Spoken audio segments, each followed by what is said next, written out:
There's a glow that's burning in the night.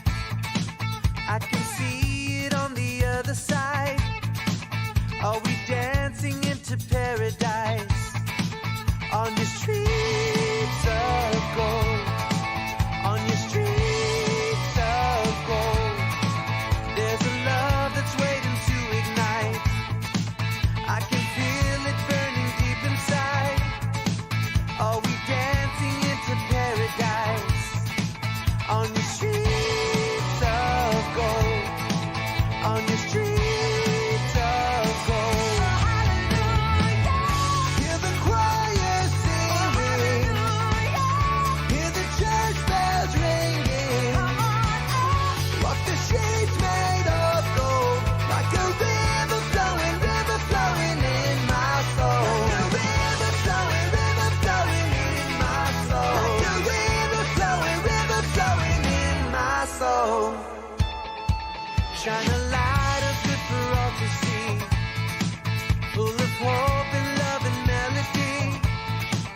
We're all dancers waiting to be free on your streets of gold. On your streets of gold. Hear the choir singing. Hear the church bells ringing.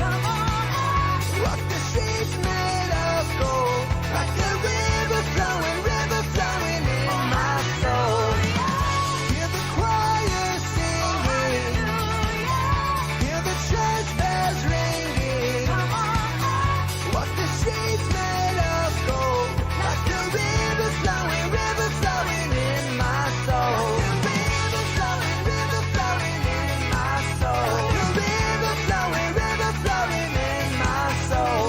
Walk on the streets that are made of gold. We will walk on the streets that are made of gold. Walk on the streets that are made of gold. We will walk on the streets that are. Oh, hallelujah. Hear the choir singing. Hear the church bells ringing. Walk the streets made of gold, like a river flowing in my soul. Hear the choir singing. Hear the church bells ringing. Walk the streets made of gold, like a river flowing in my soul. River flowing in my soul. River flowing in my soul. River flowing in my soul. River flowing in my soul.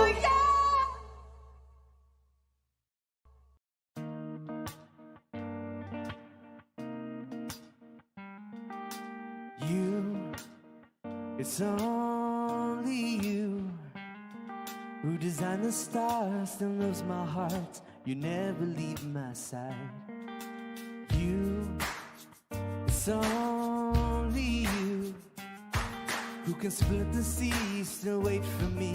Why am I walking blind, stumbling? You carry me home. You carry me home. I can see you in the moonlight. I can hear you through the night sky, whispering my name, calling me back home. I can see you in the distance, loving me, there's no resistance. Help me to believe your love is all I need.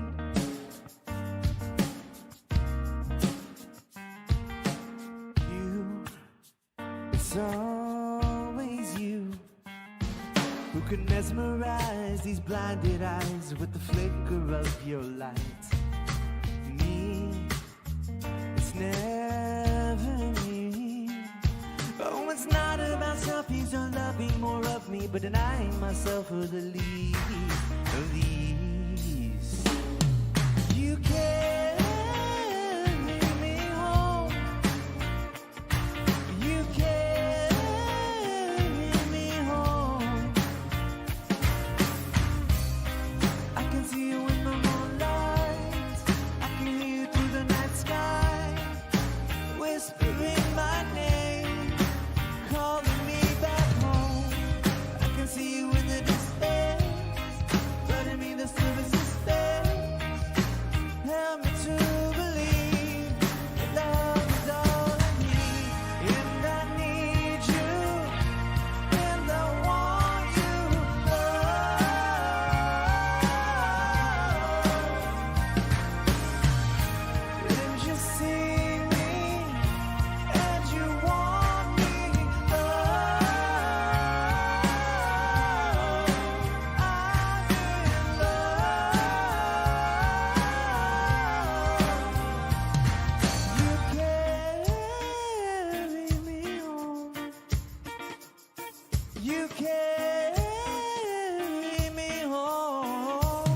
you in the moonlight.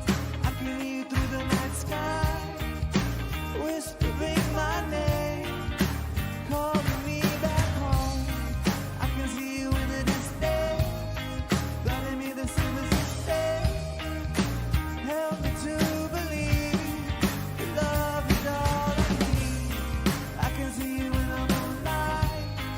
I can hear you through the night sky, whispering my name, calling me back home. I can see you in the distance, letting me the silver resistance. Help me to believe that love is all I need.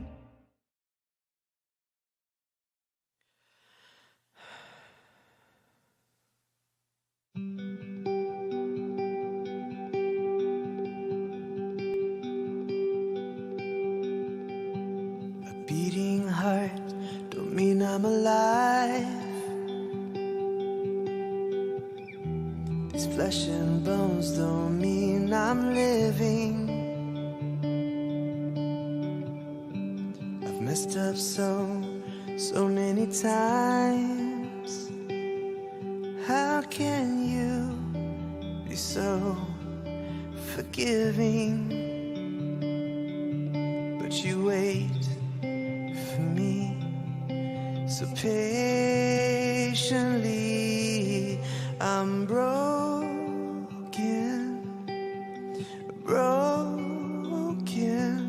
falling into pieces, falling into you. And I'm broken,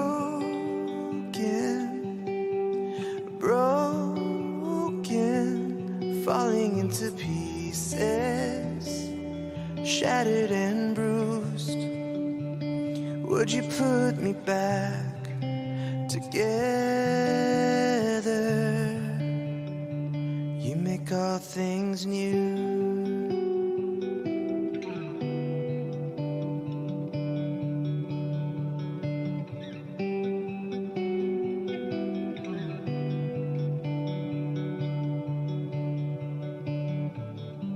I walk alone among the midst of friends. Bonum est, sanctum est. Where is the rest? Who is the best? We're going to talk about 3 ways that praying in Latin is awesome. My name is Father Christopher Plant. I'm the pastor of St. Bartholomew here in Katy, Texas. My name is Father Ray Garriola, and I'm the parochial vicar. And I'm Christopher Meyer, your seminarian. Welcome to Conversing Clergy, clergy who talk and listen. Here I am at your door. Would you let me in?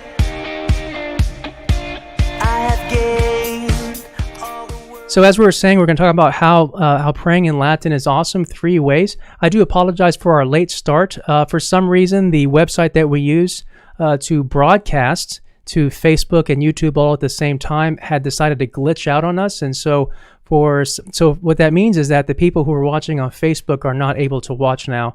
So if you have people that are Facebook friends that are trying to watch, just let them know, come over to the YouTube channel, St. Bartholomew, and also the Conversing Clergy YouTube channel as well. So again, we lost probably about 100 people to watch the stream, but that's okay. We'll just place it all in God's hands, and they can always watch the stream after it's finished. Very good. All right, so we want to welcome all of our regular subscribers. We're glad that you've joined us for tonight. And also for our Patreon patrons, thank you so much for being with us too, and for continuing to be so generous and financially sustaining our ministry and helping us to continue to grow it. And also for any visitors here, those who are here for the first time with us, we're very happy that you're here with us. Conversing Clergy is all about conversation, conversing with each other as clergy, seminarian, lay people, allowing you to enter into the conversation by chatting with us on YouTube and Facebook so that we can hear Jesus Christ himself in the conversation. And then we hopefully will walk away from the conversation with our hearts burning within us because we will have heard the Lord speak to us, just like the disciples on the way to Emmaus. So we do this kind of thing all the time with videos about the scriptures and also these Conversing Clergy chats on Wednesdays. And also during this time of the pandemic, we do a Rosary and Chaplet every single day at 3 o'clock and 6:45 on Wednesdays. So if you're interested in that kind of a thing, you want more content like this, please feel free to hit like on the Facebook page there and follow the Facebook page, whichever Facebook page that you are on, it doesn't matter.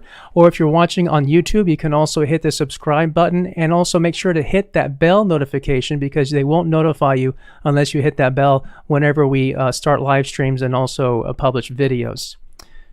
So like I said, the topic for tonight will be 3 ways that praying in Latin is awesome. So we're going to talk about that tonight, and I think it's going to be really interesting. It's something that's new for us in terms of teaching it and talking about it with a general audience, and so this is something that we're all pretty excited about. And we'll also, at some point closer in the middle, we'll talk about, or we'll show pictures of the domestic church. So those are pictures of families and people in their own homes praying or watching Conversing Clergy, or just doing different poses in their house as well, showing us what they're up to during this time. So we'll show three pictures of the domestic church, and we'll also have question and answer at the very end, about 20 minutes. It's just kind of an open question answer for our people who have joined us. And I'll also have a special announcement too during the Q&A. So stay tuned to hear that special announcement. And somewhere in there, we might have a little bit of meme time. So we'll have at least 2 memes tonight, and if you behave, we might show a 3rd meme, but it all depends if you're good. Awesome. So I think that before we start talking about the 3 ways that praying in Latin is awesome, and by the way, we're going to be primarily talking about Latin in the Mass, but it's really, I think, the same principle applies in all prayer, including devotion. I want to talk about very quickly about the Second Vatican Council, because a very common question I get from folks is that the Second Vatican Council said no more Latin in the Mass, right? Just get rid of the Latin.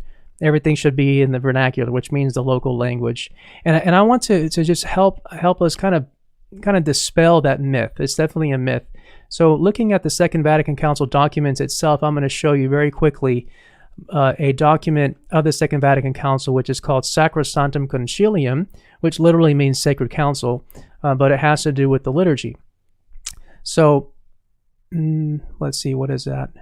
Don't worry about that quote down there. That says Veterum Sapientia, but we're talking about this Sacrosanctum Concilium.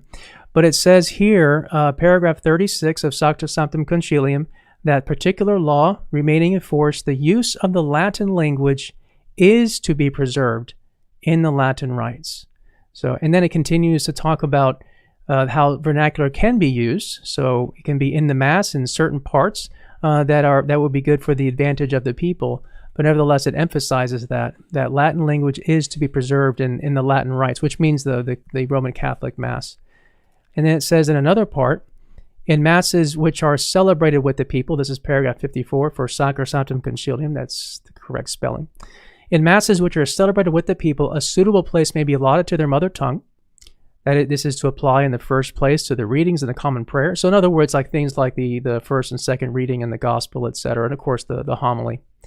But nevertheless, steps should be taken so that the faithful may also be able to say or to sing together in Latin those parts of the ordinary of the Mass which pertain to them. So things like the Holy, Holy, Holy, the Mystery of Faith, where we say we proclaim your death, O Lord, that should be done in Latin, the Gloria. So that's what it means by the ordinary of the Mass, those parts that don't change. So they're saying that the laity needs to be able to do both.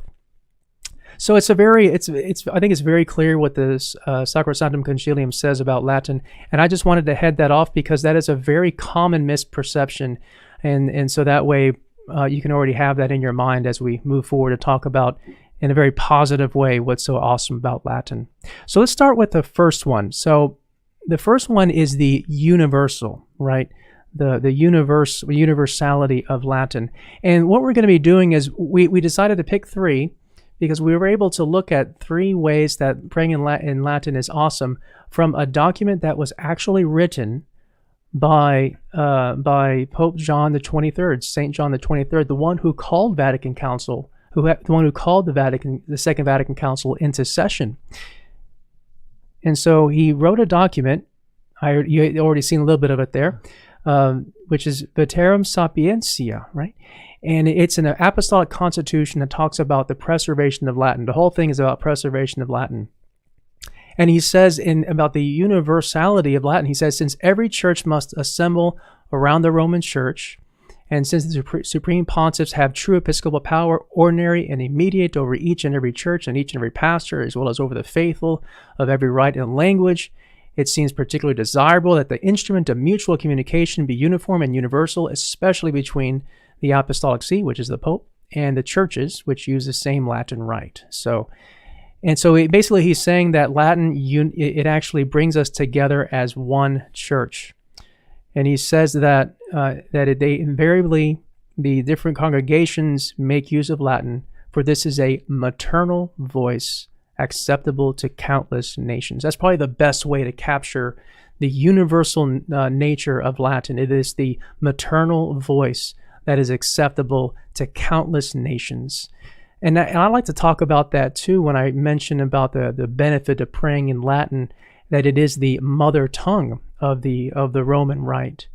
So I don't know, what did y'all think about that? Yeah, I think, the fact that it's a Catholic language, right? Catholic means universal. It calls for all the people in the entire world to be identified as one family, right? And that's very important as Catholics, because we have a different understanding that, that Protestants, it's not that this church here in Katy, Texas, it's another church, like if it was founded by somebody else, right? But we are one body of Christ in the entire world. And so it is beautiful to know that we have a language that brings everybody together. It's an international language, right? We can say that. So that's what I think. And I'll go back to this example a little bit later, but the Ubi et Orbi that we saw, that we did a show about with Pope Francis, where he did the benediction for against the coronavirus. I don't want to say for, right. Against the coronavirus, literally, and praying for all those afflicted and all those affected. During that, you heard Latin hymns, Latin prayers, and all of us in our different countries were coming together. The universal church, the entire world, was together in that liturgy, which I thought was beautiful. Yeah. And I think that's pretty interesting, because I think maybe Pope Francis wouldn't be labeled as a big proponent of Latin, which again isn't true, but yes. Well, and also, the fact that, like you said, these ancient hymns, that if everybody knew them, right, then everybody would be singing them. And it doesn't matter if you speak Igbo, Chinese, Spanish, we will all come as one.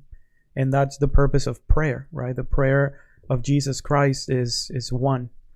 So and I think probably a theme of today will be that we do want to know what we're praying, which I think why is such a good place to start is learning the Pater Noster, the Our Father, Ave Maria, the Hail Mary, and we've been doing that with the Rosary because we all know those prayers. And so it's really cool that the church isn't saying, hey, I want everybody to be able to speak Latin with each other so we can talk together. They're saying, no, we're going to pray universally. Well, let me share just real quick. I had the awesome opportunity throughout my seminary formation, one whole summer it was 10 weeks. I was in Rome and in Spain and in Ars, France. But the majority of the time it was in Rome.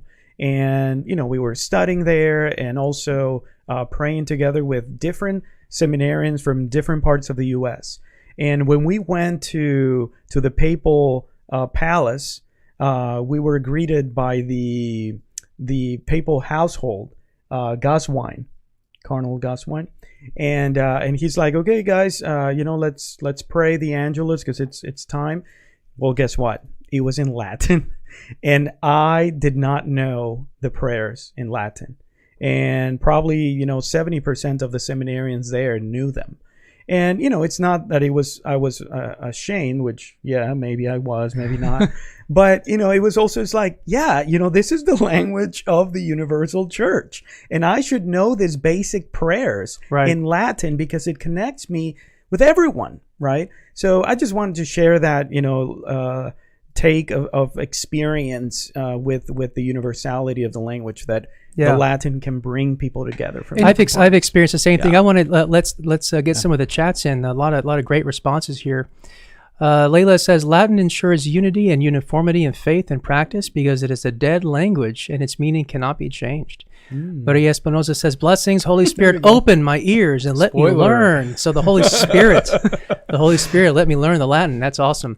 Rob Stagg says, what steps as a church do we now take to relearn Latin after 50 years of neglect? I think that's a really good question. Maybe we can push that over to the Q&A. Sepulcoder says the Urbi et Orbi was very beautiful. Yeah, that's right. Yeah. St. Teresa of Avila is with us. Yeah, please write that down. The church is worldwide. Having the Mass in Latin enables us to understand the Mass wherever you are in the world. It does unite. Sepulcoder says Latin is the only way every country in the world can pray together at the same time according to the Latin Rite. And Brenda Vieira says, I learned to pray the Rosary in Latin with the CD of Pope Benedict, Pope Emeritus Benedict XVI. It is beautiful that you priests are introducing Latin prayers in St. Bartholomew. And are we celebrating the Latin Mass soon? So we can put that also as a question. Are we going to celebrate the Latin Mass soon? Okay. And so I think that's a bigger question. And Brenda Vieira says, I'll look for that CD. So that's great. Yeah, Lori Nelson said that. So awesome. And Adeline Ripper says, today we had a discussion and Bible study regarding Latin being the original language of the Roman Catholic Church. Why was the Aramaic language of Jesus as a founder of our church not used? I wonder if Aramaic was used. Used for the Q&A. Yeah, I think the Aramaic might. I mean, definitely we could talk about that too. In fact, maybe we can say a little bit about that now, and that is that different churches originally the Catholic masses were celebrated in the different ancient languages. So they were in Latin, they were in Greek. There might have been some rites that are in Aramaic. The Eastern Patriarchs, that's one of the things I'm going to reference later, is how beautiful it was when Pope Francis was visiting Georgia. Yes. And they were singing the Our Father in Aramaic. Yeah. But I'll get to that a little bit later. Well, and St. John the 23rd also mentions that for the Roman rite, Latin is it, right? It's the sacred language. And he mentions in other rites, they have their own languages. Because there's more than just the Roman Rite. You got the Eastern rites. I just want to say, it is a blessing to live in Houston because of the diversity of rites that we have here. Yeah. Catholic rites, I mean. So if you would like to experience a whole Mass, a whole liturgy in Aramaic, go to Our Lady of the Cedars. Our Lady of Cedars. Right. And they I forgot their rite. It's Maronite. Maronite Catholic. And you can experience praying in Aramaic, the words of consecration. Yeah.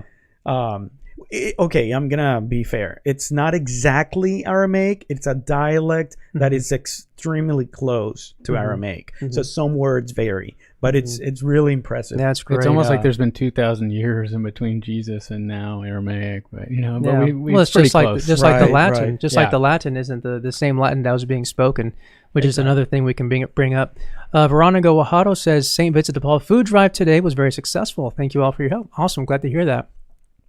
Carlos Vedero says, Salvete Patris, Salvete Frater meus. Good to see you. Is that a brother? Is that your brother or something? He's a brother seminarian. Not a brother seminarian anymore, I guess. You know how it is. Your first year as a priest, it's just like, okay, I'm getting rid of my seminary identity. He's a brother. We'll say that. He's a brother for sure. Yeah. Martis Rimasa says, first time joining the Conversing Clergy. I think I'm getting the info via Flocknote email. So am I subscribed? If you didn't hit the subscribe button specifically on the YouTube channel right there, then you're not subscribed. So you want to hit that button. You'll get subscribed that way. And then you want to hit the bell notification too. So that way you'll get a notification. So you might get 2 notifications, Flocknote and YouTube. So you can't go wrong. And then Gina says, we're able to see it on YouTube. Thank you. Good. So you probably came over from Facebook. So good. Ricardo Soto says, I agree with Latin prayers and songs is part of the bienes sagrados that our church keep, part of the heart. And Julia Holmes says, my husband converted to Catholicism at 30 years of age in 1991. He knew nothing of Latin. And when it was introduced at Mass, he did not know it and felt he could not participate. So that's something else that we can talk about. And Ricardo Soto says, it's evangelization according to the people that we have. We understood that Latin Latin, I guess, reminds us and introduces us in special moments, and it gives us dispositions to pray. And yeah, Ricardo's asking, but what about Vatican Council, the Second Vatican Council, which opened music and prayers, for example, in the Caribbean or in the Amazonian area, has special things there because the church was open. It's humanization. So yeah, so I think we can just going through these different parts. I think we can talk. I think it'll be helpful to understand why Latin has a place that it does in the universal church. And go back to that Second Vatican Council quotes that I was talking about. It said Latin must be preserved, and so the people in the Amazon, they can learn to pray the Mass in their own language, and they also should know the Latin parts too. So whether in the Amazon, whether they're wherever they are, and that also is taking into account human nature, right? Because praying in the Latin Rite, if you're a Roman Catholic, has an impact that is considering how it impacts the human mind. So we'll talk about that some more. So it's a pastoral thing. Having prayers in Latin is a pastoral decision that helps people grow closer to Jesus Christ. So I think, let's see, we just finished that. We really ran into it with the universal. Yes. I mean, I'm tired. That kind of wore me out. I think something that what can pick us up. Mugs. Oh, we totally didn't do that. No, we didn't do the mugs, but because we kind of ran out of time. They have seen these mugs before. Yeah, you've seen these mugs. But if you haven't, this is Memento Mori. I'm not really morbid, but I do want to remember my death. Here I am. It's meme time, it's meme time. Gather all your friends, it's meme time. It's meme time, it's meme time. The only cure for sadness. It's meme time, it's meme time. Gather all your friends, it's meme time. It's meme time, it's meme time. The only cure for sadness.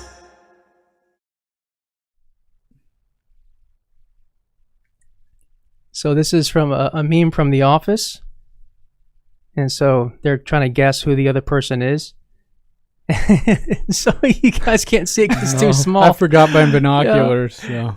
Yeah, so the woman's saying, okay, you are a document that encourages the use of Latin in the Mass. And it says Sacrosanctum Concilium on his head. and then he responds, oh man, am I Summorum Pontificum? Oh, that's good. Yeah, isn't that good? But, So it's kind of both of them. Yeah, both of them. Now the part that I like is that that. the part that I like is that Michael Scott has Humane Vitae on his forehead. So all right, it's kind of inside baseball. Yeah, but that's Summorum Pontificum is another document that Pope Benedict wrote, 2007, I think, and it opened up the traditional Tridentine Mass that was established in 1962, the 1962 version, to be celebrated by priests at any time without any permission.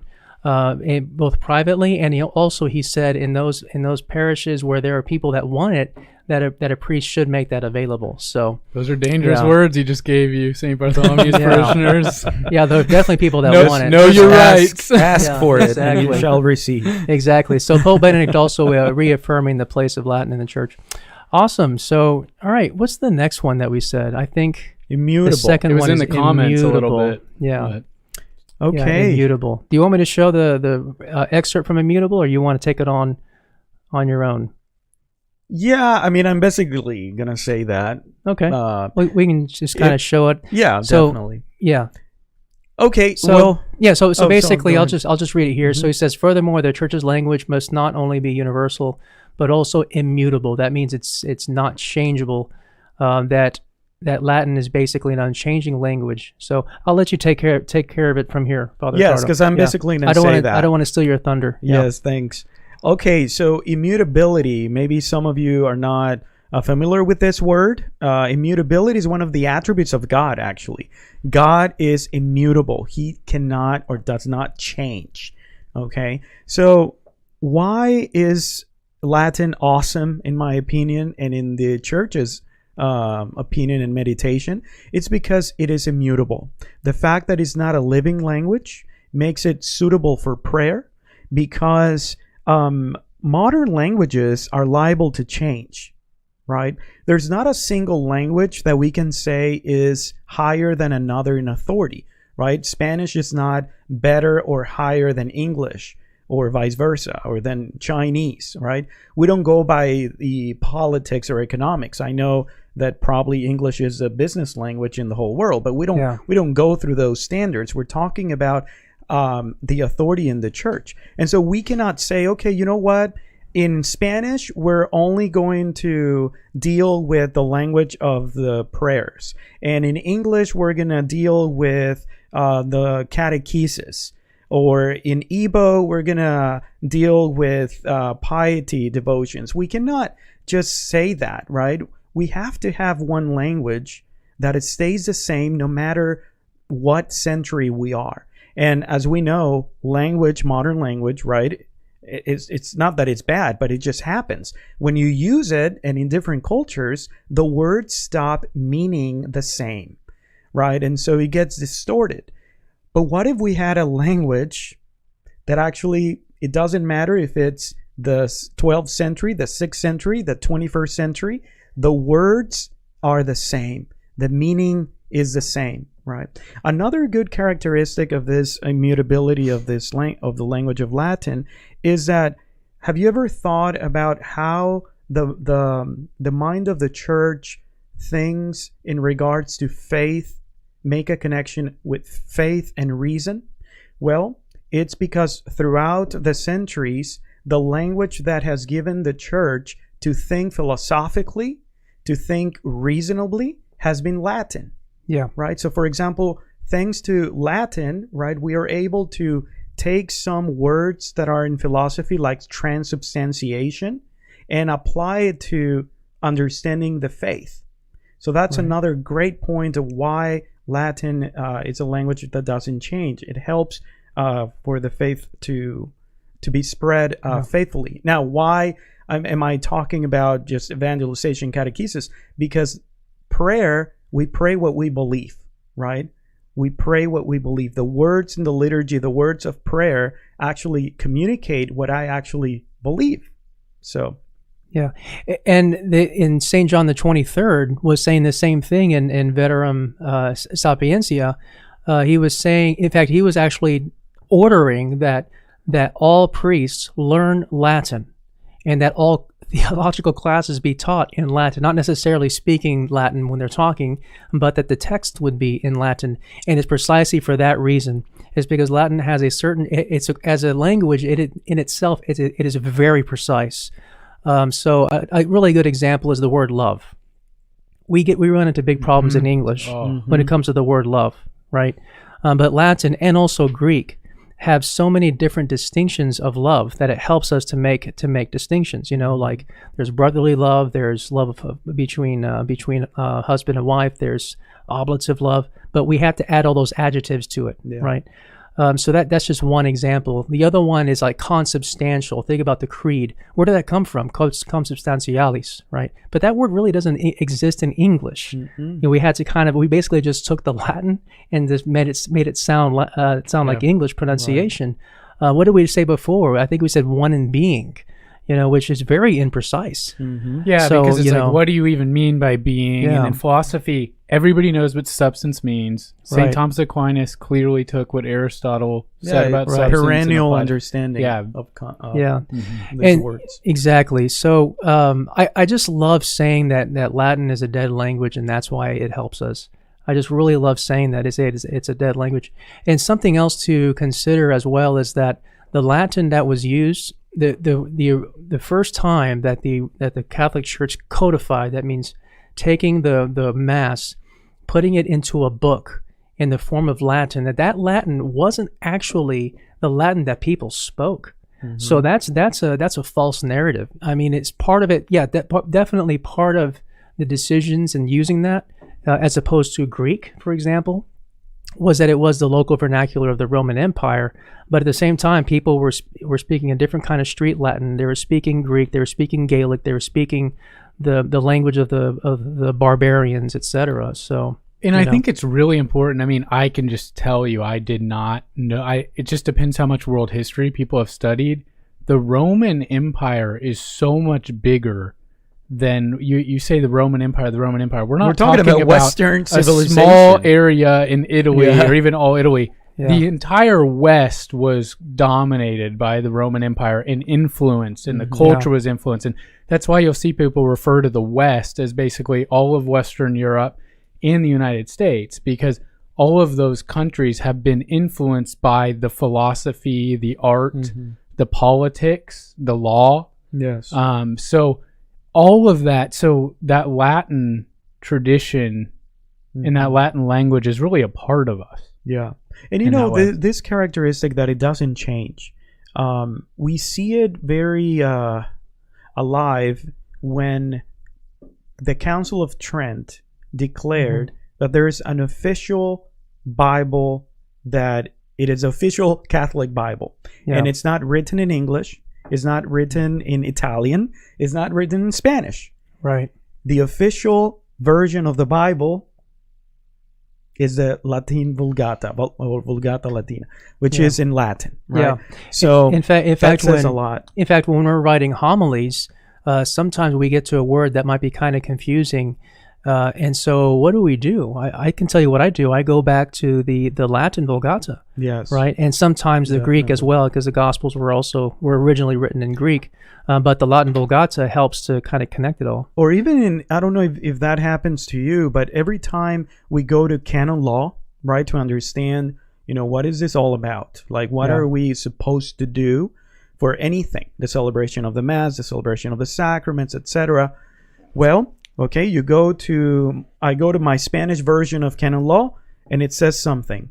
And I'm like, that's kind of confusing. Okay, I'm going to go to the English one. Right. Oh, man, that's even more confusing. And then I remember when I was studying it at the seminary, they will say, it's like, no, just go to the source. Go to the Latin one. And you go to the Latin one, and then it's like, okay, that's the word. Right. That's the word. I just want to read some of the comments here. So we got a lot of people engaging. It's great. The chat is just on fire.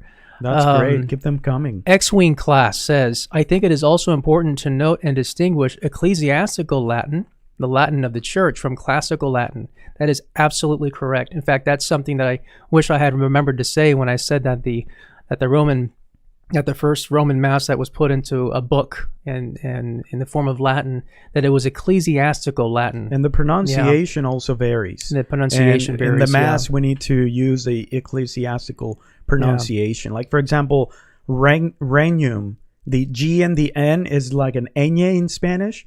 So it's not regnum, that's classical. But it's regnum or regnum. Regnum. Mickey and Miki. I got to read this. Bryn Sutton says, total non sequitur, but Latin, she says. But I was out running an errand, listening safely through the car stereo. When I came in just now, I found my 7-year-old son had Conversing Clergy streaming for me on my laptop. There you go. You see, he's a good boy. That is awesome. Someone else is saying here on the looking at the St. Bartholomew chat, saying. I think I might have missed it, but someone was asking the question about making the distinction between active participation and actual participation. Now, I've never really heard of that kind of distinction, and I think we can talk about participation. But let's start first. Let's go ahead and go to the third way that Latin, praying in Latin, is awesome, and then I think we can answer the question about participation. Yeah. So, how does that sound? Yeah, just remind me to answer the question, or one of you two can answer. So the third is reason 3 is that it's non-vernacular. At least that's we're going to start off with that word, and then Christopher will clarify what that means. But Saint John the 23rd says, finally, the Catholic Church has a dignity far surpassing that of every merely human society. For it was founded by Christ the Lord. It is also altogether fitting, therefore, that the language it uses should be noble, majestic, and non-vernacular. So what does that mean? That's kind of a weird thing to say, don't you think, Christopher? So I think I would never do this in an introduction to a paper, but I can do this right now on Conversing Clergy. I'm going to quote Wikipedia. Wikipedia says, a vernacular is the speech variety used in everyday life by the general population in a geographical or social territory. Everyday life. The Son became incarnate, Jesus. He did not become common. So our worship of God, I think, should still be elevated. And that's what I really like about Latin, is it kind of forces us to elevate ourselves. And a lot of things force us to elevate ourselves in life. I tell people sometimes, any sport you want to play, the best sports you can't just pick up and be awesome at. It's a bad sport if you can just pick it up and be awesome. You have to learn the rules. You have to learn the strategies, the keys. There's basically a whole language. It's a whole art. And that's what we're saying about worship to an even higher level. Right. The way we worship God. And I do want to say, first of all, everybody should know I'm so bad at Latin. And if my college Latin professor for one semester is watching, I'm so sorry, Miss Golfson. But anyway, I do want to say there's kind of different levels. So you had mentioned the vernacular Bible or translations. We do have all these translations because the church has told us time and time again, absolutely, you should have a personal relationship with Jesus. Absolutely, we do need to be speaking the vernacular with God, speaking in our own words. And they're telling us, pray how you want. There's going to be different translations of the Bible. Of course, we're going to approve them to see that spirit. But they're also going to say there's an official version of the Bible, and the translations are coming from that. And so those translations are being updated for your personal study, for your personal prayer. So there's differences. So that worship that I'm talking about, that sacred worship, is I think where we want to get non-vernacular. It's something above. It's sacred. Yeah. I mean, it helps with the transcendence also of the liturgy. And you just put, like, for example, the Sanctus, Sanctus, Sanctus, Sanctus. Suddenly, you have this notion of God. Yes, God is here, but He's also transcendence. It transcends my mind. It transcends my own human limited understanding of who He is. So the Latin does that beautifully in the liturgy. And I mean, I agree with everything that you said. Yeah, Latin, here's the other thing, is that because, and going back to the fact that Latin is a dead language. Now, what does dead mean? It means that it's not used as a vernacular. That's what it means. That's all it means. It doesn't mean that it's not useful. It's because Latin is continually used in biology, it's used in law, etc. But, of course, there's ecclesiastical Latin, which is distinctive. So think about this. So it's this language that has been set aside by the Roman Catholic Church, by the Roman Rite. It's been set aside now just for prayer in the liturgy, right? So that means that the only time we ever use that language in documents. No, you understand what I'm saying, though. Just like, let's say, for the people's experience, right? Is that in our experience, people aren't really reading documents in Latin, right? But they're going to Mass and hearing it in Latin. And praying in Latin, so it's something that feels set apart because it's almost like what you were talking about with basketball, right? Or that it's something that is separate because when I'm speaking English in Mass, I'm using the same English that I use out on the street, that I use when I talk with my friends, that I use when I'm chatting with people or whatever. But I don't speak Latin anywhere. Yeah. Except in church. And so there's something about something that has been set aside. It's almost like your Sunday clothes, right? You got your Sunday best. You don't necessarily wear it everywhere. I like to joke around because there are certain parts of the country where they have their Sunday truck, in certain areas where it's rural. And so there's a really nice Sunday truck that the dad will drive his family in. So anyway, I think that's another way to look at it. So I think this is a great conversation, and I think we're going to talk about next about participation. I think that's like the practical roadblock I think that people are running into. But speaking of participation, what can open us up to participate? Meme time. Is it really? It is meme time. Well, if it's good. If it's not, nobody's going to talk. Well, we're about to find out. It's meme time, it's meme time. Gather all your friends, it's meme time. It's meme time, it's meme time. The only cure for sadness. It's meme time, it's meme time. Gather all your friends, it's meme time. It's meme time, it's meme time. The only cure for sadness. Why are all the humans wearing muzzles? Did they all bite someone? Says the dog. It's a good one. I think it's a good one, because of all the masks that people are wearing. That's good. I thought it was cute. I heard that dogs think in Latin. I don't know why, but it just happens. Could it be true? We will No. never know. No, we do know. We will never know. I They think do not think in the most reasonable language I because think they're they're- not rational beings. I think their favorite encyclical would be Rorum Novarum. Roar. Okay, never mind. No. That You know, I wanna talk a little bit about this authority of the language. And authority is given when something is set apart, right? For just something so specific.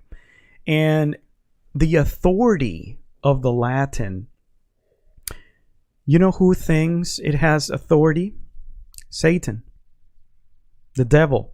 Oh, I see where you're going with The this. devil knows that language is the authoritative language of the Catholic Church, the body of Christ, with the fullness of the authority of Christ here on earth. I see where you're going with this. The authority of binding and loosing, right? And casting out demons.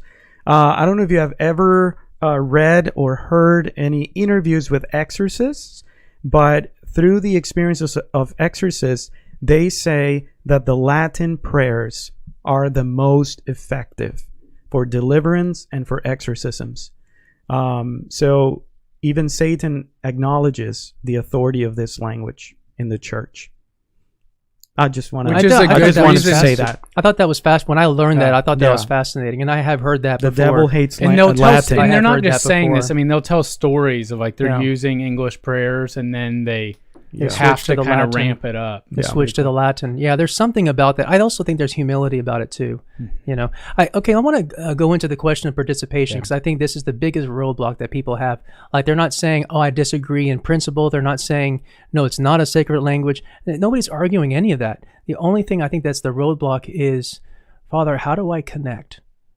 You know, how do I participate? I think that's a challenge for folks. Because I don't understand the language, I don't feel it in my heart. I feel disconnected. You know, Yeah. why have Latin? I think the key word here is a word from Sacrosanctum Concilium, right? If you read it in the vernacular, it's active participation. But if you go to the source, the language in which this document was written is participatio actuosa. So this word it's not new. This is not the first time that it appears in a document of the church. It appeared in Tra Solecitudini from Pius X in 1903, I believe, Which It's a was document. before Vatican Before II, Vatican which is II, important to remember. This was not a new word with vernacular mass. Yes, Back to you. thank That's you. my Right. side comment here. Yeah, and so what does that mean? Well, he explains it. There are two ways to participate in the Mass, in the public prayer of the church. And both are legitimate, both are good, both exist, but one is higher than the other. One is interior participation, and the other one is external participation. But he says, in order to have an authentic external participation, you have to have an authentic interior participation. What does that mean? That it all means that your heart, your mind is actually engaged in the action of Christ in the liturgy, right? Knowing that it is God who has called us to be together. Now, what does that mean practically? Well, it means that if the choir is singing a piece in Latin, a beautiful polyphony from Palestrina, it means that while I cannot understand in my vernacular language, I can let my soul be pulled up to heaven by these voices that are singing praises to the Lord. That I can understand that God is transcendence, that I don't understand these words because who can understand God?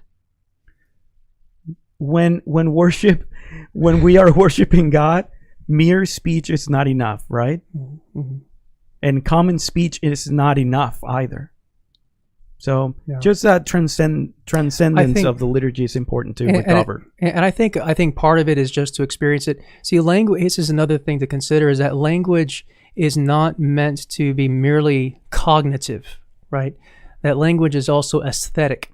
So just to think about, I'm trying to think about poetry. When you read poetry, part of poetry is not to be completely clear, but to be something that forces us to go deeper. So it's meant to have an aesthetic element.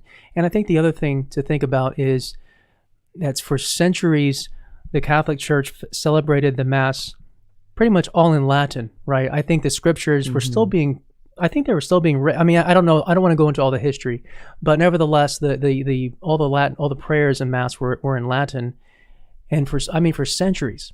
And Latin became a dead language very, very quickly in comparison to when Latin was introduced, ecclesiastical Latin. So take the 13th century, for example, and St. Thomas Aquinas was writing in Latin, and he also celebrated the Mass in Latin. Think about the reality that all of these holy saints grew up and were nourished in a Mass that was pretty much entirely in Latin. So somehow they connected, even though they didn't speak the language. They spoke all the other languages, French, a lot of French and Spanish and German, whatever. So I think we can take encouragement that, yeah, it is possible because the holy people of God have been doing it for centuries. And that's another thing I would bounce off our second point, universal, that we get to participate with the saints. I mean, I love that feeling of saying, like, I'm saying the Our Father, how St. John Vianney said the Our Father. That's just so remarkable to me, to not only the universal in our world right now, but the universality over time of the church. Yeah. And then one more thing I want to say, and this is an analogy that I just thought of right now, so I hope this works.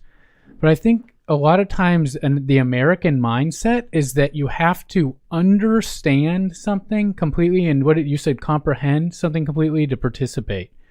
And I'll give you an example. Watching a sporting event and listening to the radio, if you are watching a sporting event, you will understand what's going on very well, especially if you have a good mind and understand how the plays work.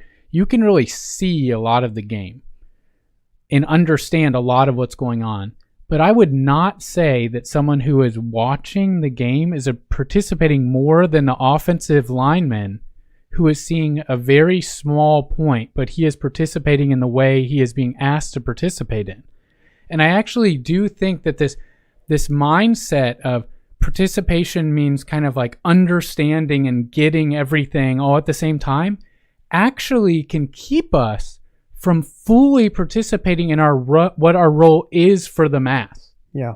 Right. Our role for the Mass is to let our hearts be conformed to Jesus and participate with the priest. So the priest is making the sacrifice of Jesus to the Father. He is giving that sacrifice in the Mass, and we don't have to understand anything for that to happen. Right. But we want to participate in that in a way that our souls will be saved. And God's not going to say, "Did you understand every single word? Did you?" No, but He is going to wonder, right, if we were connected to the prayer. And so I think a lot of our personal prayer life that goes on all the other hours of the week, but that 1 hour, are playing into that. Right. And I think sometimes there's a tendency so just to get that point across again, there's a tendency for us to want to go to the Mass and get it all, and that feels like participation. But I think that's really drawing away from what we really are supposed to be doing at Mass. It definitely can, especially if you're thinking about how Mass is being done, and it can kind of sabotage the experience. Especially if there's a background voice in the back of our minds critiquing how the priest is doing the Mass. Well, I don't like it how he does that way. Well, why is he singing, or why is he doing that part? And because one is trying to understand, or one is making it into a cognitive experience, or an entirely cognitive experience, I think that can be part of the resistance. I just want to say this quick phrase, just for food for thought. Do you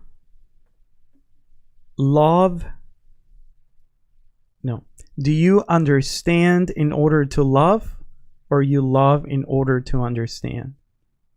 Think about those two statements. That's a good way to think about it. And yeah, it's kind of like St. Augustine. We talked about theology. That theology is faith-seeking understanding. It's motivated by faith to understand. So I hope that was that was helpful. I know we're not going to completely probably solve everything for you tonight in terms of answering that question for participation. Maybe we can open it up a bit more for the Q&A. So we still got some time tonight. So awesome. I think that was really good discussion. Before we move on, we're about to go to our pictures of the domestic church.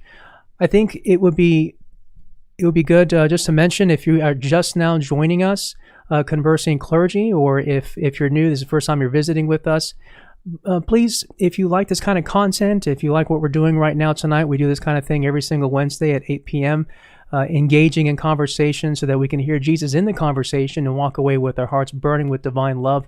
And we have our daily rosaries at 3 o'clock pretty much every single day except Wednesdays and Sundays.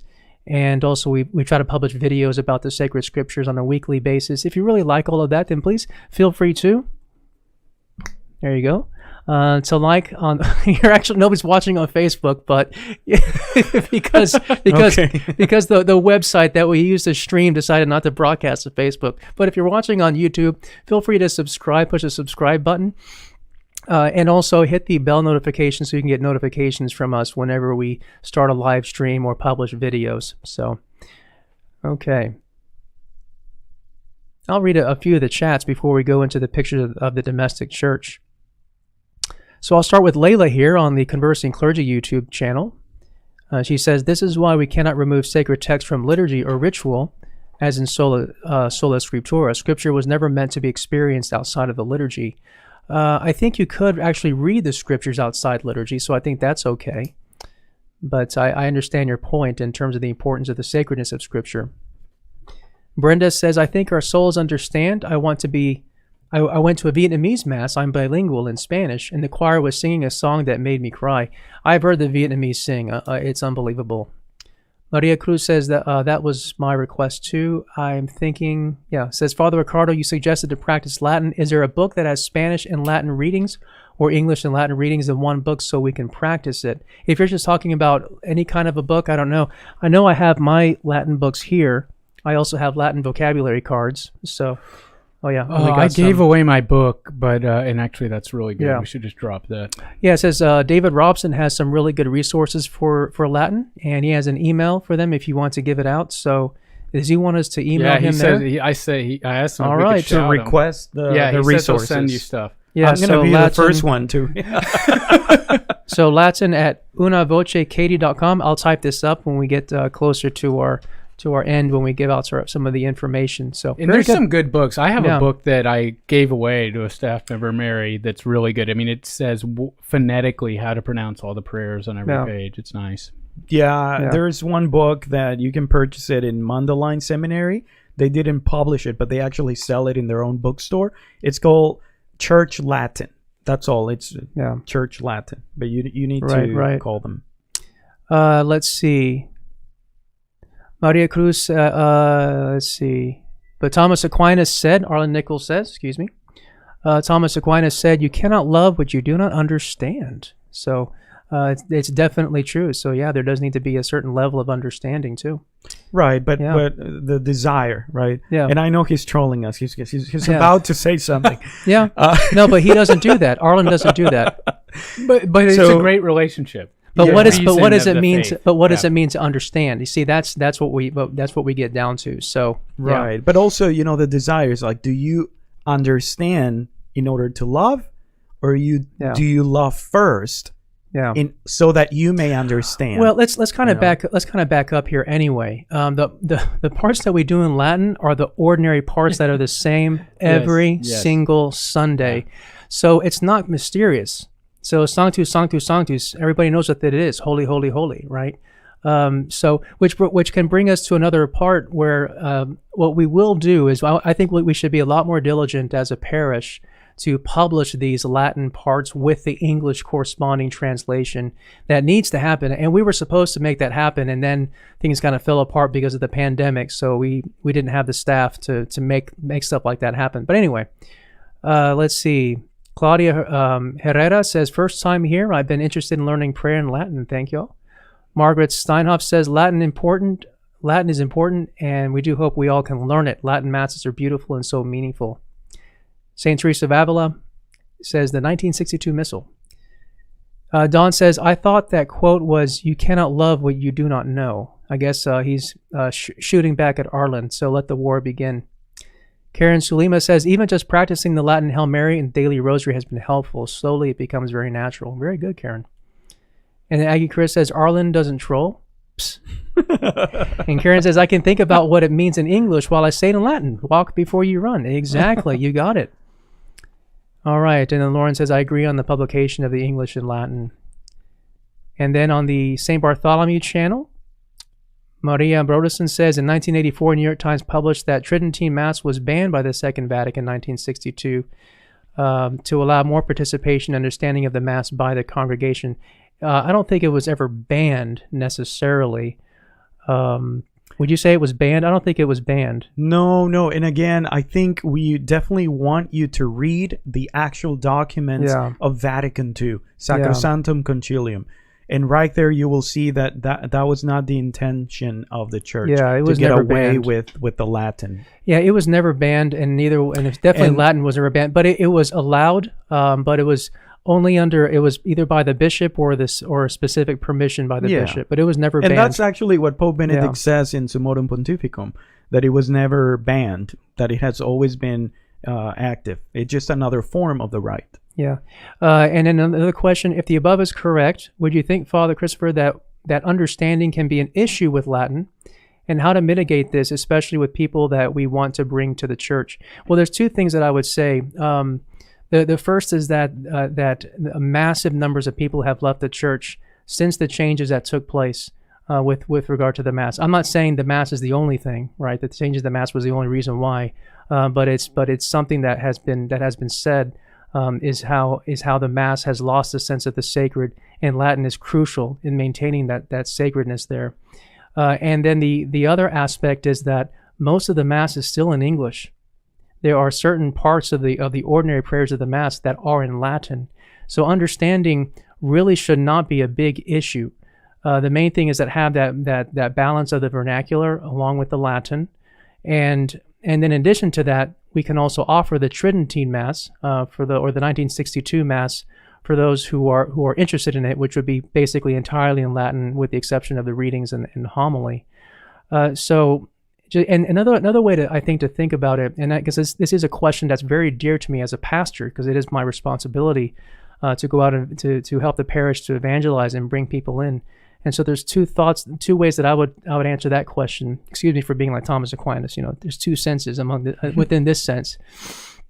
The first thing is that the Mass is to offer up the perfect sacrifice of Jesus Christ to God the Father for those who are initiated into the faith. That the Eucharist has always been for the closest friends of Jesus Christ. The Eucharist is the sacrament of full initiation. Really, it should be baptism, confirmation, and the Eucharist, right? But anyway, I'm not going to get into that about why it's in the order that it is. But nevertheless, that is the fullness of participation in the faith. So, in other words, it's not quote unquote designed. I hate to use that word, but it's not designed for the uninitiated. Not necessarily designed for one who is not fully on board with the faith. That doesn't mean that it can't attract people in. But we can't shape the Mass in accordance with that. I know one time, for example, I did Mass ad orientem, and just to do it once and see how the people respond and explain it. And one person said that they were concerned that because I was facing the crucifix, that Protestants might misunderstand that to mean that we're worshiping the crucifix. But the reality is we don't shape the Mass according to what would be suitable for a Protestant mentality. So there's that one thing, and then the other one is I really believe that. That reintroducing that which was set aside, that which is natural to the Roman Rite, is going to bring people in, and it has brought people in. So, and just as far as shaping things, I think sometimes we can be too narrow when we're trying to make something attractive. Like making something attractive to somebody in 2015 was a lot different than 2020. I mean, you just think about all the media that changes, the jokes, the memes. I mean, all that. People change a lot. Culture changes a lot. And I think one thing that we can get into trouble is we say, how can we be very, very relevant right now? Yeah. And I say, we can't. We shouldn't be relevant. We should be sacred, because people are attracted to the sacred. Everybody is attracted to a book that's 500 years old. When people walk in, they go, "Oh my gosh, that's amazing. What is that?"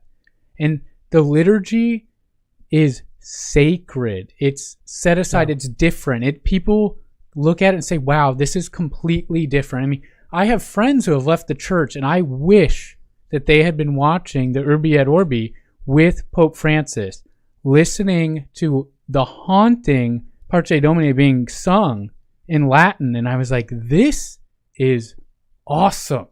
This is not the songs that you guys sing jokingly that we grew up as kids listening to, that we all make fun of from the Gather hymnal. This is written in the 4th century by St. Ambrose and sung for centuries and centuries, and it is still awesome. You mentioned the word culture, and that's something that, it took a while for me to understand this.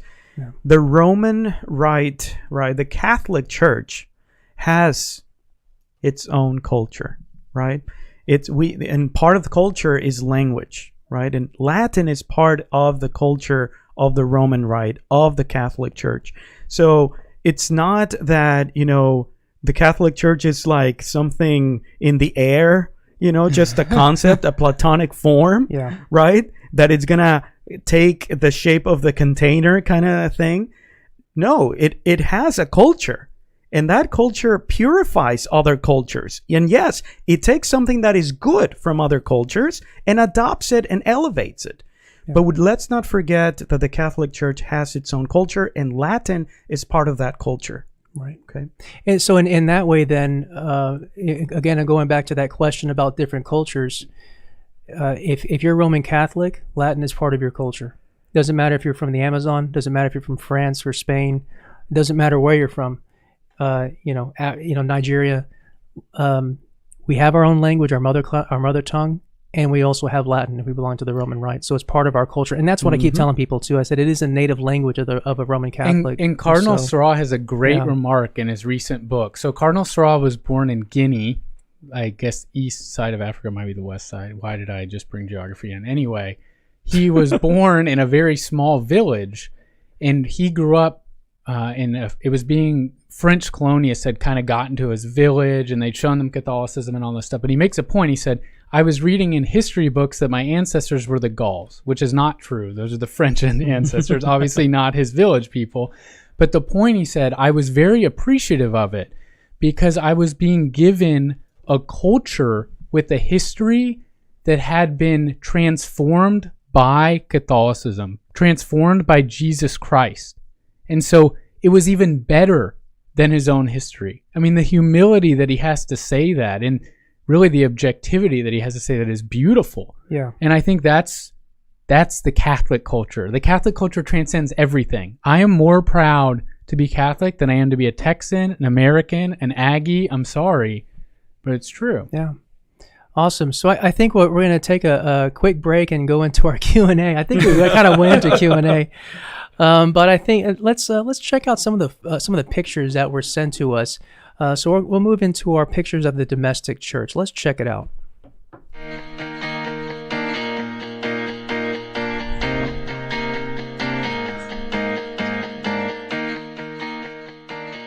The signal just locked up. Okay, I think we have a bit of a signal issue right now. Okay, here we go. We're back. All right, so this is a photo from the Alfaro Familia. So it's just I think it's a very beautiful image there of the table, and also the TV there with the altar looking at the mass. So wow, I like the candles. Beautiful. Yeah, yeah, it's very, very beautiful. That's awesome. So thank you for sending it to us, the Alfaro family. And moving on to the next one. So this is the Arienza family.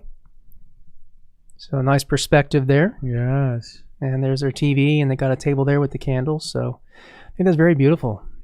And they have a seminarian, so they're doing domestic church. They got a seminarian. It's That's literally right. very, very, very much domestic. So domestic, so church. We love MJ, and he's an Aggie, Yeah. but he loves being Catholic more than Aggie because he left A&M. Yeah, I love it. Join. We'll take that. We'll take that compromise. And then here's the another one. This is the Divine Mercy altar. So this is really cool. At first I looked at that. I was like, is that a painting up there? But I think that's a TV. and I think they might have been praying the Divine Mercy maybe with another channel, because we don't have something beautiful like that. What? We don't have anything. We just like have this picture with dust on it that Oh, yeah, glares that at the is- camera. I know. This is really bad. I didn't see the dust on there. I think bad. your Star Wars stuff is beautiful. My Star Wars stuff is not only beautiful, it's essential. Okay, then. See, but it's not sacred. Somebody told me, they said, Father, when you have that rosary and they're looking at Darth Vader, it's hard for me to contemplate. I said, no, you have to understand that he is an image of redemption. That was Cindy, by the way, and she's watching. An image of redemption. That's what it is. From She's gonna evil to kill me good. tomorrow. Okay, let's go ahead and enter into our Q&A. I think we had some written down already. What were some Q&As that we had? What were some questions? Didn't you write down a question? Yeah. So the first one is, what are some obstacles to learn Latin after so many years without using it often? I think, I guess, I don't know, what would the obstacles be? Time. Yeah, I guess time. One good thing is that there are only so many prayers that will be done in Latin, at least at St. Bartholomew, right? So it's going to be the Gloria, the Kyrie eleison, but it's not really. That's not but that's even Latin, Greek. though, Yeah, that's Greek. But it's Lord have mercy, Lord. It would be the Gloria, the Sanctus, the Mysterium Fidei, or the mystery of faith. We would also do, oh my goodness, Agnus Dei. That's pretty much it. And the Gloria, Agnus Dei. Agnus, we got to do. It's like Agnus. Like an ñ. No, Agnus. I refuse. That's I refuse ecclesiastical to submit. pronunciation. No. So, and then the next part is, basically those 4 parts, but the Gloria is going to be the biggest one. I think that's the biggest one. Yeah. But the other ones are very simple, very short. So, but they might also do some Latin chants for certain songs, but you don't have to know the songs that we'll be doing in the future. You just have to listen and enjoy, and maybe we would provide something to have in front of you when our masses open up. Actually, have something in front of you, or of course online, and have the words there, and you can have the English translation. So we want to also help with that too. So, and maybe get it out to you like someone suggested a day before instead of the day of. I think that's a great suggestion. Was there another question? Yes, I have 3 more. So Okay. the second one is, what about Latin Mass in the future? So this is something that I'm definitely open to. We've spoken about it. Father Ricardo and I have spoken about it. Now, And, what do you mean? Which Latin Mass? The 1962 or the current one in Latin? I'm talking the one that they were doing at the Fourth Lateran Council. I don't think you can do that. Wow, your pastor's a schismatic. I had a buddy of mine that said that the church really went off the deep end after the council, and he was referring to the Fourth Lateran Council. That's good. That's good. And everything else, it's gone downhill since then. That's someone that's a real geek when they say that. I think, which one did you say, 1962, and what was the other one? The current Novus one, Ordo Latin. The current one that we celebrate in Latin. No, I think. Well, let me ask you this: if you're talking about the 1962 Tridentine Mass, we're open to doing that, and also the Novus Ordo in Latin, we're open to doing that as well. And I would like to see us offer at the very least a Novus Ordo in Latin once a week, one of the daily masses. Not take one of the daily masses in other words, we would actually take a mass and offer it up in Latin. In addition to that, offer on occasion the 1962 Tridentine. I don't know how to do it yet. Father Ricardo does, so I might practice with him. Yeah, I celebrate the Latin Mass on my day off, quote unquote, here in the rectory. So like for just a private mass. And but I'm getting in there. It's it takes some time, and definitely the rubrics are a little bit more lengthy, and you just need to celebrate it quite often in order to pray the Mass and not be worrying too much about the movements and what comes next. Something really quickly, Father Michael Earthman is joining us, and so you want to talk about someone that really understands his liturgy in Latin. He would be the one, and he has a YouTube channel that he just started as well. So Father Michael Earthman says obstacles, repetition. So in other words, he says repetition is how you overcome obstacles. So I like that. Okay, the next question. And I've said that before. Sorry. Real quick, I want to say that it's never going to be as bad as it was the first time. Yeah. That's a lie of Satan, and that applies to everything. I've been using the sports analogy, but if Michael Jordan quit playing basketball after the first time he played it, he wouldn't have become Michael Jordan. You know, I mean it becomes better. There is a reward. It's not like, wow, this is going to be miserable forever. Eventually, you will be elevated. Because I love it. I mean, I love hearing Latin now, and I didn't know it in college. Same here, and I want to say that too. 5 years ago, I wouldn't be saying the things I'm saying now about Latin. Not that I hated Latin. I was like, it's great, but I wouldn't think about putting Latin into the liturgy. So I remember telling people that changed. before I've seminary. changed. They were like, "Would you ever celebrate Latin Mass as a priest?" They told before seminary, and I said, "No way." I said, "No way." You know, I've always been open to Latin, not because I grew up, going to Latin Mass. Yeah. No, not really. But I've always associated the Latin with the Mass for whatever reason. But I would like to ask you, like, what made you? I mean, because maybe there are a lot of people who are listening who are like you were 5 years ago. So what did it take for you to actually now be on board? I would say three things: adoration of the Blessed Sacrament, and education about the history of the Church. And the third one is my love for the people of God. So, and learning by in my experience with the people of God and how they respond and what makes a difference. So, and just want to talk about that third one just for 30 more seconds. But it's seeing the failure of trying to make the Mass quote unquote accessible and being gregarious and quote unquote welcoming. In the ways that we've seen it practiced by so many, cracking jokes and all kinds of different words. So did you start it did going? Not make a it didn't really make a difference. Did you I didn't see it make a difference. Going to a Latin Mass, No. or what was like in your heart to be like, okay, No. I think I love Latin, but Right. but then what's next? Yeah, no, it was like I said, adoration of the Blessed Sacrament. And learning about the history of the Church and the Mass as well as Latin, and getting to know people that know the liturgy and understanding the history of it. And then, like I said, the third one was pastoral experience. Honestly, pastoral experience with the people of God. So You started looking for chants in Latin, chants and absolutely chants in Latin and. And then just learning it. That's why I'm kind of stumbling around with some of this stuff, and I'm glad to have you around because you have a really good knowledge of the history of the Church, and your knowledge of Latin has been very helpful. So thank you, but it's interesting how the movement happens. Yeah. So when people say that, when they say, well, what about the people? How's that a pastoral response? Well, it's motivated by a pastoral response. That's the origin of it.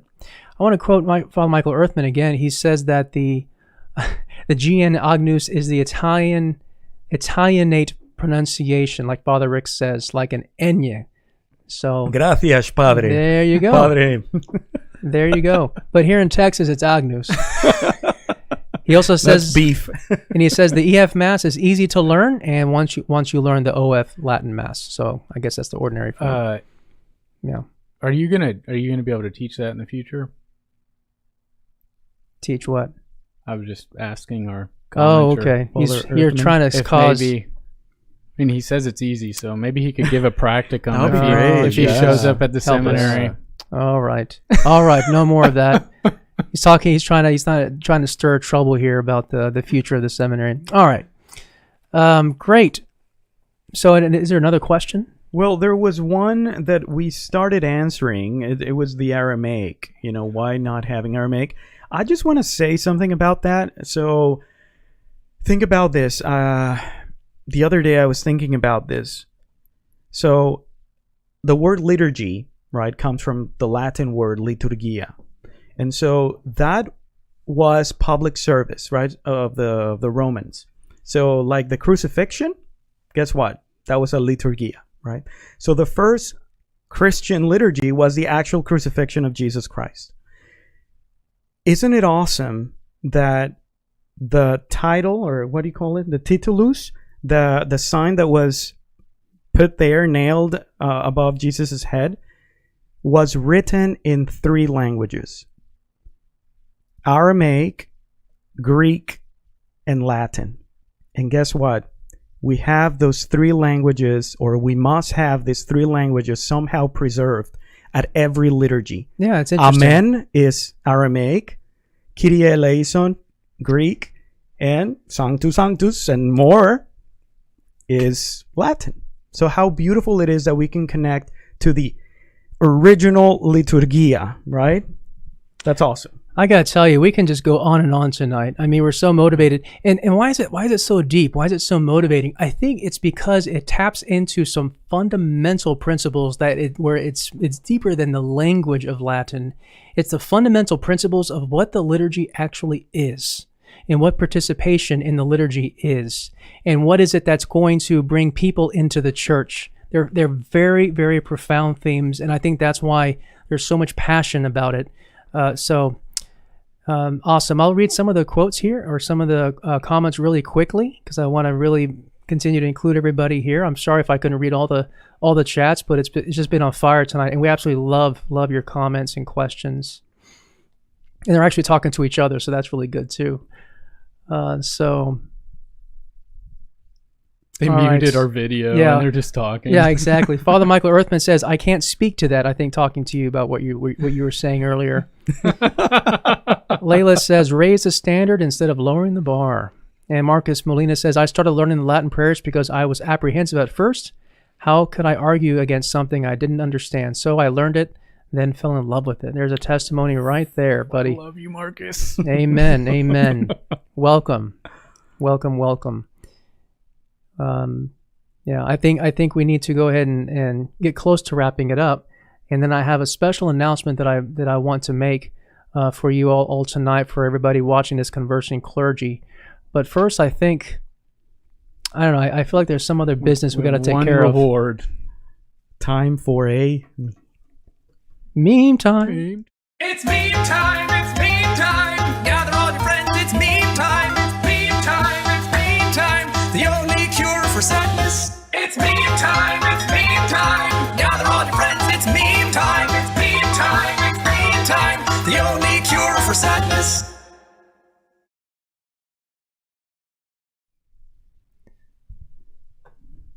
I'm going to make masks for my humans because I want them out of my house. And there's a cat making a mask there. Oh, I do like that. That is funny. That's the personality of a cat. That's right. That's how my cat is. They hate people. That's how my cat is. Well, they hate certain people. I think just in general, she likes me because she knows I have to feed her. Yeah. She's not going to have access to food. But it's very clear that if Father Christopher just never showed up again, that the cat would be my cat. I wouldn't want her, but she'd be my cat. She would not choose you, Father Ricardo. Oh, no. I love it. It's like 10. Kateri will give him a 10. Yeah. You probably a 6. And no, me like a minus 4. I'm 4. like a 4. I'm a minus Yeah. 4. Yeah. Okay, so the announcement that I want to make is that the Cardinal has sent us priests some new directives in response to Governor Greg Abbott's new standards for social distancing in the state of Texas. And so I can't go into all the directives, but what I can tell you is that we're going to be opening up Mass for the public. And we'll be starting soon. We're looking at probably Sunday at the 9 a.m. and 1 p.m. Having said that, there is a restriction. So it's a 25% capacity. So we're still trying to figure out how we're going to regulate that, the 25% capacity, because if people show up and we have, in our own church, it's like 250 is the maximum, then we will have to send people away. And we couldn't have people standing on campus either because of the challenges that we have with social distancing. And it's not just a question of capacity, like it's also a question of sanitization, because with the standards are pretty strict, very careful. So we have to actually sanitize all the pews between services, and we got to have ushers out there to count the people in order to regulate that. So we haven't figured out how to regulate it just yet. But what I can tell you also, another thing that's very, very important. So if you were to be able to come to Mass this Sunday, if you're part of the group that we're going to designate that can go for this Sunday, you must wear a mask. Okay, you got to wear a mask. If you don't wear a mask, we're not going to be able to let you in because the standards are that strict. Hopefully we'll have some masks to give to people, but we can't guarantee that. And you have to wear it the whole time, even when you're receiving communion. So at first, when I heard that, I thought, how is that going to work? But you're going to receive by the hand, and then you take your mask and you lower it, and then you make sure you don't hit your microphone. Mm-hmm. You receive the communion and you put your mask back on. And priests, we're going to be wearing masks as well. So it's going to be kind of weird. So anyway, I know that I kind of made it sound I kind of poo-pooed on the good news, but the good news is that yes, we do have. We are going to be opening up Mass. The other good news is that confessions are going to be offered as well, because at this point, again, the main limitation is the 25% capacity inside the church. That's the main limitation. So our church is 250. Most likely, we won't have issues with that having that many people at the same time inside of the church for confessions. So we'll be opening that up as well. And again, we'll have staff on board who will be managing that, because we're going to have to keep sanitization constantly when people are sitting in their pews. So I do ask that you please obey that and wear your mask for confession as well, just like we are. And we're going to anyway. So there's that, and then that also then the consequences that other things can also be opened up later on. So weddings and funeral masses and baptisms. Yeah, I'm excited for that. Baptisms. So we're gonna have to spread those out, because a lot of babies that need to be baptized. But we're gonna make it work, and also other sacraments as well. People asked about First Communion, so we can open up First Communions, but again, that 250 limit is still imposed. But we're just gonna spread those First Communions over the summer. So I basically just gave you general things that are going to be happening soon, but it's going to start small first. So our 5 and 7 Saturday masses are not going to be open to the public. They're just going to be live streamed, and that's because we need to get our team on board to sanitize and get the people that we need, and we haven't had enough time to plan for that. So we're starting small first with the 9 a.m. and the 1 p.m. Mass. We don't know yet about opening up the daily masses. Again, we want to make sure that our team that we get some practice, and then over time we'll be able to expand, open up more masses, maybe even add more masses. We are considering opening up the FLC as well as the parish hall for overflow using a live stream, and then bring communion over to those areas. The other thing too is that only priests are going to be allowed to distribute communion. So the cardinal wants to keep that limited. And I can't remember exactly what he said, but in order to determine if somebody gets infected with the COVID, they'll be able to trace it easier if it's just 1 or 2 priests instead of a bunch of communion ministers. So that's why he's asked us to do it that way. So there's a lot more information to come. You are the first ones to hear about it, by the way, because you're part of Conversing Clergy. So nobody else has heard about this. I haven't published anything yet. I basically have just given you general stuff, general guidelines. But please pay attention. Pay attention to our publications on Facebook, where we're going to talk about some specific standards for who can go to Mass and when. So one idea is that we're thinking of using a ticketing system. So you had to have a ticket to get into Mass. And they're running $25 for the front. I'm just kidding. That's way too cheap. We're not charging for tickets. All right. The Latin Mass will be free. The Latin Mass will be free. That's right. And you get a free pamphlet on the Latin prayers. But please, I beg you, cooperate with that process. I'm asking you to do that because we don't want to be in a position where people are not cooperative, and they decide to congregate outside the church, and we have to tell them to leave. So please be very respectful of that. But confessions shouldn't be a problem. That shouldn't be a problem at all. So I'm going to go ahead and open up just for questions very briefly about that, and I can answer only a little bit, again, because we don't have specifics yet. Okay, we don't have those just yet. So Bryn Sutton says, build that altar rail, speeds up the line with no EMs. I agree with that, actually. Now might be the time to do it. the science is out there that it does take less time. Oh yes, thank you, Lori Nelson. Suzanne says no communion on the tongue during phase 1. So yeah, that's very important. And the reason why is because if you have your mask on, we can't put communion on the tongue. It's physically not possible. So you have to accept the communion on your hand, and receive it the way we do it. Layla says, why not do a lottery? It's an idea. You know, I mean, a lottery is not out of the question. Again, we have to find some accountability. That's going to be the big challenge. And some of the things is we really do want it to be as full as it can be. So sometimes when you do lottery systems, people just sign up and then not everybody shows up. And the worst case for me, I would think, would be people kind of taking tickets that are out for free and not coming. So there's a lot of things being considered. Trust me, there's meetings that are happening with this staff. Yeah, we're gonna we'll have come more. with the best solution. You'll see. Yeah, we're working towards it. Rob Stagg says, "Oh my simony." Lori Nelson, and we knew this was going to come up.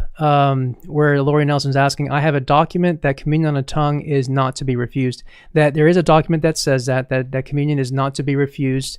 So that means that, you know, if someone kneels, you can't refuse that person communion. If somebody comes up wants to receive on the tongue, you can't receive communion. That's correct. It's not physically possible. So it's not a refusal to give you communion. It's not physically possible to give you communion on the tongue without being in danger of infection by the COVID. So it's a physical impediment, not a moral impediment. So that's one way to think about it. The other way to think about it, we can think about it, is that the cardinal said so. He is our local archbishop, and we are obedient to the local law. And being obedient to him also means a sense of that we're being obedient to God himself when we're being obedient to the cardinal. And unless it's a question of morality, if he's telling us to do something immoral. So. Yeah, and that was something when I was reading all this, you know, I had to think about this.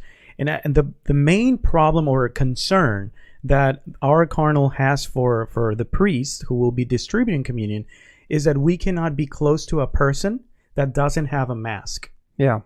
That's the problem, right? So you cannot open it in front of me and so I can give you communion. That's the problem. So actually, you know, when we give our Lord in the hand, you will actually step to the side and you will open now your mask. But at that time, I'm not going to be close to you. So, I mean, that's the main impossibility. And I want to follow up that too. So, so we have to accept mask. It's happening. You have to wear a mask. That's the law. So now that's the law, what is the most reverent way that you can receive communion if you want to make this subjective for yourself? I mean, trust me, I'm in the same camp. If anybody's watched me receive all year, you've seen that I've been receiving on the tongue all year at St. Bartholomew. Also, this is an interesting situation because the obligation is not there. Exactly. You're not obliged to please remember that. We're in a situation right now where we're trying, people have been begging for the Mass, begging for the Eucharist, and this is the only way we can do it right now. And it's not ideal. Yeah. I mean, if I were you, right, and I cannot receive because it would harm my piety, then you know what? I won't receive communion until I am allowed to receive it on the tongue without the danger. Jesus is more pleased by our obedience. He really is. And you see that in the lives of the saints as well, where Jesus himself says it. So yeah, it's hard. It's hard but to be obedient. Trust me, I had the exact same reaction. Your comment, I said, they can't make us do that. And then I kind of saw it coming, so I was ready for it. So someone asked about when will confessions be. We'll have specific data. We'll have that hopefully by Friday, no later than Friday, because I'll be meeting with critical staff members tomorrow around 11 a.m. and we're going to get something set up. So it could be tomorrow evening or Friday morning. So, but it'll be soon. It'll definitely be soon. We're not going to let grass grow under our feet. The only reason why there's any delay, I wanted to start tomorrow. But the staff members were saying we had to get things ready first, and I said you're exactly right in terms of sanitization, because it's going to be very strict. Because the governor had established some norms, and the cardinal wants us to follow those. So about confession before Mass, when Mass is open, I don't know. Like if we were to regulate where if you only go to confession, you can only go to confession before the Mass if you are actually going to the Mass. Because one thing we were thinking about having confession like we usually do, 3:30 to 4:30 and then Mass, but the problem was controlling the flow of traffic and the counting would be a real issue. And then also sanitizing between people going to confession and leaving, and then having to sanitize that pew to be ready for the next people to come in. It just got really complicated. So anyway, but I see a lot of people are happy, so glad to see that. And you'll find out more later on, and we'd love to continue to talk to you. I would be here till 11 o'clock because I just really enjoy chatting with all of you. So awesome. But we'll go ahead and finish up now with some info for you for the very end. But first, before we start to do that, I want to thank again our Patreon patrons who help us financially to continue to maintain our monthly costs and also helping us to upgrade stuff for the future.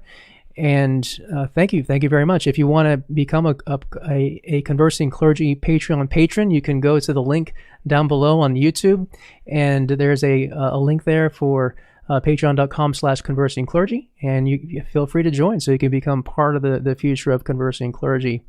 You can also go to, if you want to give to the parish, you can go to givebart.com, and that'll help our parish as well to continue to do what we are doing. And I know people are struggling financially, but at the same time, if you're able to do it, please don't feel guilty if you can't. Just, prayer is the most important, most powerful thing.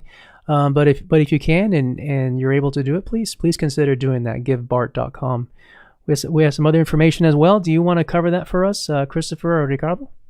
Father Ricardo? Not really. I am just thrilled. I am super happy with this news. When I was reading, I had to stop for a moment and just like, okay, Lord, here we are, phase 1 of going back to normal. And so I'm really just happy. So I'm glad to hear that you're happy too. Yeah. Some more information for you is if you want to go to confession, you can go to confessions. Yeah. What's that? Go ahead. But we don't need to. I'm just thinking maybe we don't need to do that. Yeah, no, we don't think we do. You know what? Forget it. Forget about the confessions at talkingpriest.com. We can get one more shout out to that email though. He said he was already getting emails. Oh yeah. Let me go ahead and I'm going to type that in. I'm going to work my magic here, guys. Cool. I'm going to work my magic. This is an interesting one. We'll just open it up. We might not have an answer, but I'll let Father Rick talk about it and see what he thinks. I just got this text. Children under 2 aren't allowed to wear masks. Yeah, and under they still 10. come to Mass. Under 10, is that right? No, 2 was what I heard. Children and under 2. And I heard under 10, so we need to figure that out. I've never heard that before. Yeah, under 10. Under 10 sounds crazy. I know, but I don't know why. Where did I read that? But we need to. That's okay. Well, we're gonna put that out. Yeah, we're gonna try to figure that out because that is important. Yeah, guidelines will definitely be underway. That's a good question. We'll bring that up. We'll bring that up tomorrow. So if you want to get some good materials for Latin, you can email Latin at una voce. Did I say it right? Or is it una voce? Una. Or is it unia voce? Think Spanish. Well, not in exactly Spanish is agnus. All right. unavocekatie.com. So Latin at unavocekatie.com. That's to David Robson, who's been very generous to offer that.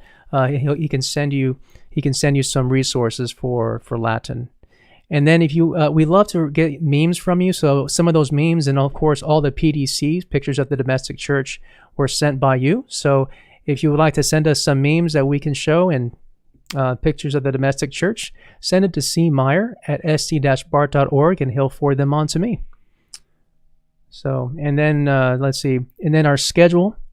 I'm sorry, I'm getting buzzed here by somebody. Okay. And then our schedule is we'll have our Rosary.